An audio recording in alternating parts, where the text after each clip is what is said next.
ಯಾಕೆಂದ್ರೆ ಎಲ್ಲರ ಕೈಯಲ್ಲೂ ಮೊಬೈಲ್ ಇದೆ ಇವತ್ತು. ಈಗ ಮೊದಲಾದ್ರೆ ಮೀಡಿಯಾ ಅಂತ ಸಪ್ರೇಟ್ ಆಗಿತ್ತು, ಜರ್ನಲಿಸಮ್ ಆ ಬ್ಯಾಕ್ಗ್ರೌಂಡ್ ಮನೆ ಬಂದು ಇದೇ ಟಿವಿ ಚಾನಲ್ ಇದೇ ಪತ್ರಕರ್ತರು ಆ ತರ ಡಿಸ್ಕಷನ್ ಹಿಂಗಿತ್ತು. ಇವತ್ತು ಹಂಗಿಲ್ಲಲ್ಲ, ಇದು ಯಾರ್ ಬೇಕಾದ್ರೂ ರಿವ್ಯೂ ಮಾಡ್ಬೋದು, ಯಾರ್ ಬೇಕಾದ್ರೂ ಮಾತಾಡ್ಬೋದು. ನಾವು ಇಷ್ಟೇ ನಾಲೆಡ್ಜ್ ಇರೋರು ಮಾತಾಡ್ಬೇಕು ಹಂಗೇನಿಲ್ಲಲ್ಲ.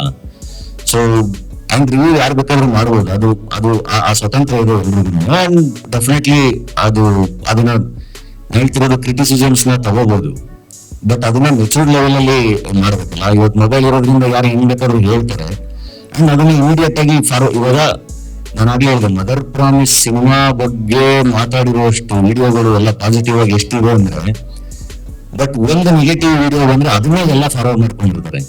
ಸೊ ಐ ಥಿಂಕ್ ಕನ್ಸಂಪ್ಷನ್ ಅಲ್ಲೂ ನಾವು ಸಮಸ್ಯೆ ಮಾಡ್ಕೊತಾ ಇದೀವಿ, ಒಳ್ಳೇದನ್ನ ನಾವು ಫಾರ್ವರ್ಡ್ ಮಾಡ್ತಾ ಇಲ್ಲ.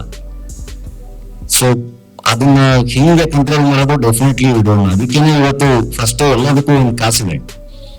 ಈಗ ಪೈರಸಿ ಆಗುತ್ತೆ, ಅದಕ್ಕೆ ಆಂಟಿ ಪೈರಸಿ ಫಸ್ಟ್ ಅವ್ರ ಜೊತೆ ಕಲೆಕ್ಟ್ ಆಗ್ಬೇಕು. ನೆಕ್ಸ್ಟ್ ಈ ತರ ಎಲ್ಲ ಮಾಡ್ತಾರೆ ಅಂದ್ರೆ ಅದಕ್ಕೊಂದು ಆರ್ಡರ್ ಇದೆ, ಅದನ್ನ ತಗೊಬರ್ಬೇಕು. ಅದನ್ನ ಸಿನಿಮಾ ಪ್ರೊಡಕ್ಷನ್ ಜೊತೆ ಅದನ್ನೆಲ್ಲ ತಗೊಬಂದು ರಿಲೀಸ್ ಮಾಡಿದಾಗ ಈ ತರದ್ದು ವಿಡಿಯೋಗಳೆಲ್ಲ ಡಿಲೀಟ್ ಆಗ್ತಾ ಹೋಗ್ತವೆ ಇಮಿಡಿಯೇಟ್ ಆಗಿ. ಇಲ್ಲಾಂದ್ರೆ ಡೆಫಿನೆಟ್ಲಿ ನಿರ್ಮಾಪಕರುಗಳು ಅಷ್ಟೊಂದೆಲ್ಲ ಮಾಡಿ ಇದರಿಂದ ಡೆಫಿನೆಟ್ಲಿ ಹಾರ್ಮ್ ಆಗುತ್ತೆ. ಅಂಡ್ ಯಾರು ಏನಕ್ಕೆ ಯಾರನ್ನ ಟಾರ್ಗೆಟ್ ಮಾಡ್ತಾರೆ ಯಾರಿಗ್ ಗೊತ್ತು. ಈಗ ನಾನು ಒಬ್ಬರ ಅಭಿಮಾನಿಯಾಗಿ ಇನ್ನೊಬ್ಬರ ಸಿನಿಮಾ ನನ್ಗೆ ಇಷ್ಟ ಆಗ್ದಲ್ಲೂ ಮಾಡ್ಬೋದು, ಅಥವಾ ನನ್ಗೆ ಆ ಆಕ್ಟರ್ ಪರ್ಸನಲಿ ಇಷ್ಟ ಆಗ್ದಲ್ಲೇ ಮಾಡ್ಬೋದು. ಇನ್ನು ಸಾವಿರ ಕಾರಣಕ್ಕೆ ಏನ್ ಬೇಕಾದ್ರೂ ಮಾಡ್ಬೋದಲ್ವಾ. ಸೊ ಅದನ್ನ ಹಿಂಗೆ ಯಾರಾದ್ರೂ ಕಂಟ್ರೋಲ್ ಮಾಡೋದು.